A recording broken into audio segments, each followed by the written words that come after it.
Thank you. Felt I needed to give the poor gentleman from 14 a break from the questions. I believe that one can very much be a supporter of the Second Amendment and be against this bill. The Second Amendment does not require that guns must be forced into all places, whether people want them there or not. I know that the vast majority of my constituents certainly don't want guns in their schools, and they really would have no ability to prevent it under this bill. In fact, they would have no ability to even know whether their child's teacher is carrying a gun in the classroom. But, you know, getting to this idea of local control and the people directly impacted, the Idaho PTA does not support this bill. Parents, overwhelmingly certain that I've heard from, don't want a situation where they don't want, where they don't even know if there's a gun in their kid's classroom. The Teachers Association, the Idaho Education Association opposes this bill. The school boards oppose it. The school resources officers, the people, the actual police who have to go into the school and defend against an armed assailant, they oppose this. Basically, everybody here in Idaho who would be in the line of fire, who has a real dog in this fight, who has a kid in the classroom, who's a teacher in the classroom that might get shot, who has to go in and face an armed intruder, they all, as organizations, oppose this bill. And I think they're entitled to some deference here. And I'm really troubled by this idea that we should put that aside because an organization from Fairfax, Virginia, supports it.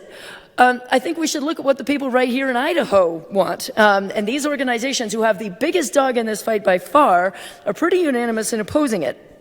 And to be clear, as we've heard, any community that wants these guns in their classroom can have them now. They can have them. I think 15 school districts have chosen to do so through their elected school boards. The community can vote, put in school district members who want to have guns, and they can do that. So this bill is really about forcing it upon the communities that don't want it. That's all this bill does, is it forces the school board, whose duly elected school boards have said we don't want guns in classrooms, and said, forget it, you're getting them anyway, or at least you have to allow it if somebody wants them. This is really just profoundly wrong to me. This has no whiff of freedom, as my good old friend who's left the body would say.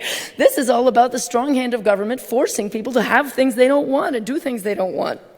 And I totally understand. I feel like there's this die-hard fantasy out there where we all want to be Bruce Willis and be the good guy with a gun who whips it out and takes out the bad guy with a gun. And that's a really appealing fantasy.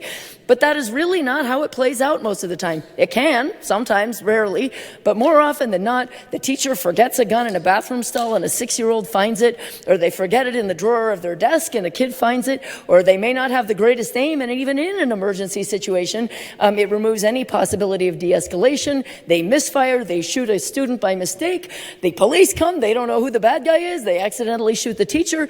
There are an awful lot of things that can go wrong in this situation such that it does not play out in the dream Bruce Willis scenario. And I think that there are many very reasonable reasons that a school board might choose to not go down this path. And I think we should let them make that decision. I think we should let the people in the community make that decision themselves. You know, there once was a time when the Republican Party supported local control, and I think today would be a great day to get back to those roots. I hope you'll give this your red light.